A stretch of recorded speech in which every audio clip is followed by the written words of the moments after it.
You ask Tiger to calculate. This deals with linear inequalities with one unknown. The final result is v smaller than 27. Let's solve it step by step. Swap sides.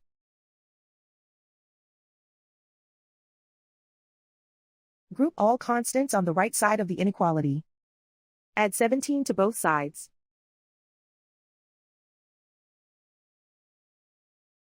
Group like terms.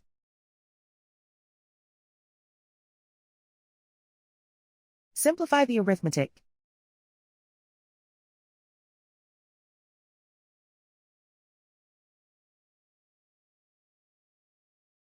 Plot the solution on a coordinate grid.